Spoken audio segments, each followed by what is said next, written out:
Yes, mate, so how's it going? My name's Lee, and welcome back to the FPL Punk YouTube channel, where we try to dominate FPL one game week at a time. First of all, I want to take a look at my current progress in game week 13, and then move on to an early team selection for game week 14, and the reasons behind my current selection. Finally, I will discuss who is the best captain for game week 14, and talk about some of my transfer targets throughout the video. And spoiler alert, I've already made an early transfer for game week 14. Enjoy FPL content, please subscribe to the channel, leave a like and drop a comment down below and tell me who you plan to captain in game week 14. Anyway, let's rock and roll. Get strong.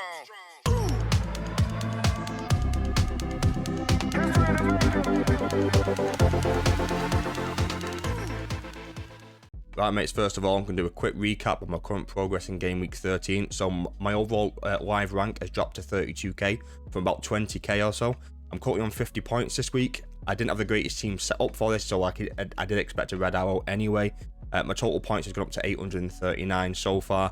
My goalkeeper, it didn't really matter whether I picked Flecken or Verbruggen. They both conceded. They both got 2 points.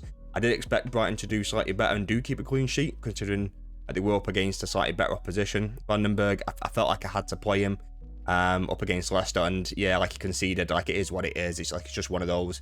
Cheap defender. He got a clean sheet last week. It's not going to get him all the time. Brentford don't keep clean sheets anyway. Even though Arsenal did conceded 2 goals. Gabriel got a goal and an assist. Came with a cheeky 9-point. I'll take that all day long. 8 Norwich with 0 points. They're just conceding too many goals. And if 8 Norwich doesn't get any attacking returns, he doesn't get any points. Paul Palmer with a 14-point. I scored an absolute banger to take his points up. Anyone that did captain Palmer was just in the money, mate. Like if you went for Saka or Palmer, then you're absolutely laughing. And Boomer with a 2-pointer again. If you would have said to me before the game that Brentford were going to score 4 goals and then Boomer wasn't going to be involved at all, like I wouldn't believe you. Like, Brentford did everything that I thought they were going to do in terms of playing at home, scoring the goals, and then Boomer just wasn't involved. And he's a strong consideration to be transferred out this week. Bruno with a cheeky 9-pointer, a double assist, but taken off after 66 minutes. That's one of those, like, I think it was more game state. United were playing well. They were dominating the game. I was already a few goals ahead. Save the legs, save him for Arsenal next week and just rest him. Still got Mo Salah, my captain, to play against Man City. I think he'll do well. I think he'll get a goal and assist, and I think he'll absolutely smash it today. So hopefully he does. Isak comes off, and he's a major concern. Came off after about 20-odd minutes. He only got 1 point. Chris Wood with another goal. Max bonus, 9-point. I'll take that all day long. And Cunha with a 2-pointer. Eze came back, which was really nice, and he could now come back into the team in game week 14. Overall, Salah could save the game week, but I'm not hopeful. Small red arrow. I've been on a decent run of green arrows recently. Let's take a look at an early team selection for game week 14, starting with the goalkeeper and the defense. Right, mates, moving on to an early team selection, starting with the goalkeeper and the defense. I'm still opting for Verbruggen in goal. Brighton up against Fulham, as opposed to Flecken away to Aston Villa, and I just think Brighton have got the better game. They've got a better chance of keeping a clean sheet in that, and that's the reason why I've opted for that. They drew with Spurs today, Fulham at 1-1, so they're not scoring a lot of goals. They're not as attacking. They're not as good as they were a couple of weeks ago. And although a clean sheet's probably not likely, I do fancy my odds of Verbruggen keeping a clean sheet as opposed to Flecken. So that's the reason why I'm opting for that. I have opted for Gabriel, Lewis, and 8 Norwich in defence. Gabriel, although he's at home to Man United, and I think we will play well, I'm not 100% sure if we are going to score. And Gabriel still offers that attacking threat from set pieces that we've not always been great from in the past. So to me, it just makes so much sense to be playing Gabriel in this game. And even if you've got some attackers up against it, I think you just need to play him and just kind of hope that he does get either a clean sheet or some attacking returns. Rico Lewis, he is in the starting lineup against Liverpool today. So I would expect him to start again up against Nottingham Forest, and I think this is a good game for him as well. I think City will keep a lot of the ball. They'll dominate the ball. I think this could be a strong consideration for Man City to keep a clean sheet. So for me, I like it. I think if you own Lewis for this week, I think you have to play him as a result. 8 Norwich, 4.9 million. Like, his price is going up all the time. He's not getting the returns right now. I think over the last 3 weeks, I think he's got something like a combined of 3 or 4 points, which is awful, but like, we know how attacking and how good he can be going forward, and as long as he does continue to have these green fixtures, then I think you have to play him and kind of hope for the best. Once it hits like the Man United at home game, then you might want to either transfer him out or bench him for that. But as long as he avoids the yellow card, and as long as he's got good fixtures, keep playing him, keep on and just keep hoping for some attacking returns, and the occasional clean sheet that might stumble along somehow into that absolute shambles of a Wolves defense. I'm also going to keep Anderson on the bench because he's currently red flagged and he's injured, and I've also got Chris Wood against Man City on the bench there as well. Overall, probably not the greatest goalkeeper and defense, but I'm not going to make any transfers in this area as as long as I've got 4 playing players like in these positions. And I only want to play 3 at the back, then I'm just going to keep that and just focus my transfers and further up on the pitch. Let's move on to the midfield. Moving on to the midfield, and first up, Cole Palmer, coming off a 14-pointer, and he's got Southampton away, and this is just a great game, and he's a strong consideration for captain set for game week 14. He's just class, mate. He's just an absolute baller. Spurs away after that, then Brentford, Everton, and Fulham. Just keep him for that period, and just keep playing him and just kind of see how he does. Bruno Fernandes still did well again today with the 9-pointer, but Arsenal away is one of the toughest games in the league in terms of scoring against. But then he does have Forest, which I think, although Forest are a decent defence, I think United, like kind of the way they are playing, might dominate the ball, might create a lot of chances, and that might be a cheeky little differential for me to keep Fernandes for that one.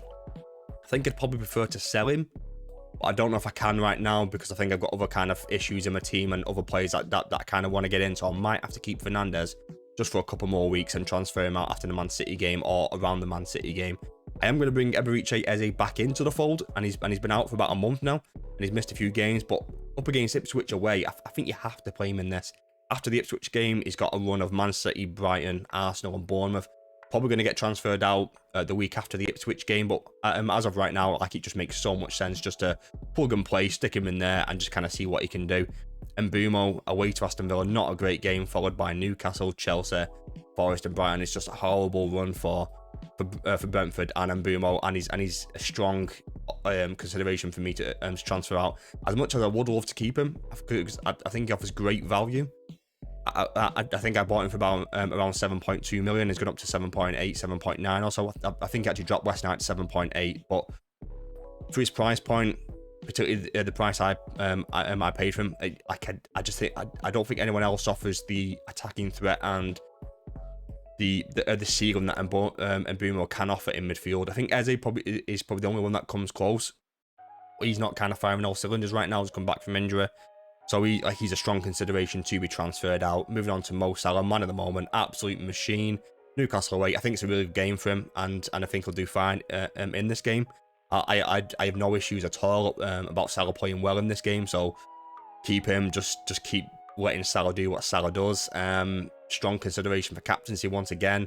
He's just an absolute ball, and he just keeps doing these things. He's got Everton away, Fulham at home, Spurs away, Leicester at home.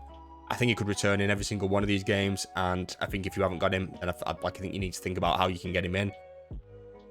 Overall, not the greatest midfield, with the likes of Fernandes up against Arsenal and Mbumo away to Villa, but I think the likes of Palmer, Eze and Salah, I'm pretty happy with.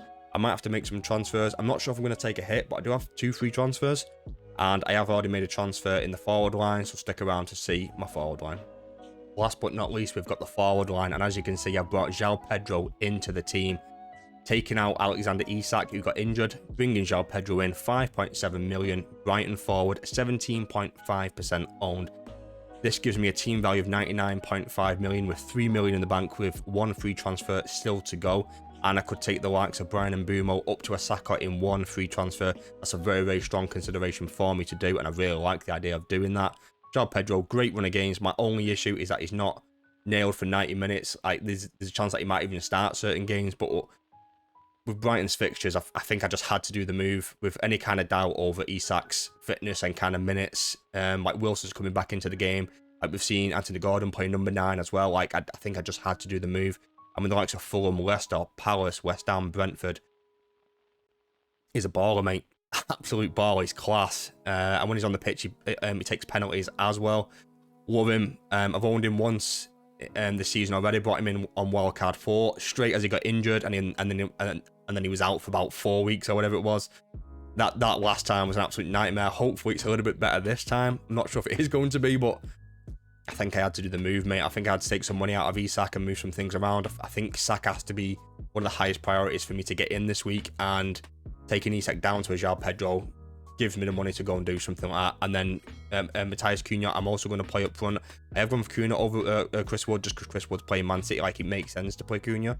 He did blank in the last game, but I think that's to be expected. That just from this Wolves team, like, Cunha can't maintain that level of consistency in every single week. Like he's not a Salah, like he's not a Haaland.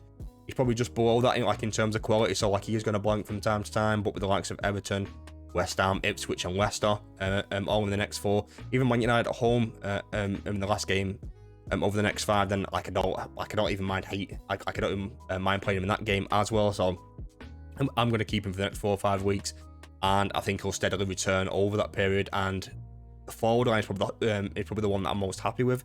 I don't mind keeping Chris Wood on the bench. I don't think I'm going to make any transfers there. I think I would rather focus my transfers on midfield.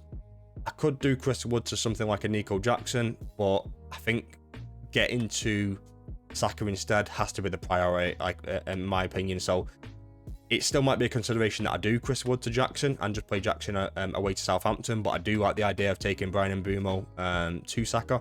I think if I didn't do the Saka move, I'd probably wait until next week and maybe take a hit and bring Saka in then and try and move some things around. Probably take Bruno Fernandes down to like a Semenyo, Brian Mbeumo up to a Saka and do something like that. But I do like the idea of just getting those transfers done now, getting Saka in this week and ready. Just like he's just firing, mate. He's just absolutely class, just absolute machine at the minute. Yeah, I think I just have to do the moves, mate. Is what it is. The last thing I wanted to discuss was game week 14 captain set, and for me, it's between Erling Haaland and Cole Palmer. I think Salah, maybe Saka enter the conversation, but these are the best 2 captains in my opinion. And FPL Review predicts Haaland's going to score 7.2 points as opposed to Palmer's 7.6. Fantasy Football Hub agrees with FPL Review with the exact same predictions of 7.2 for Erling Haaland and 7.6 for Cole Palmer.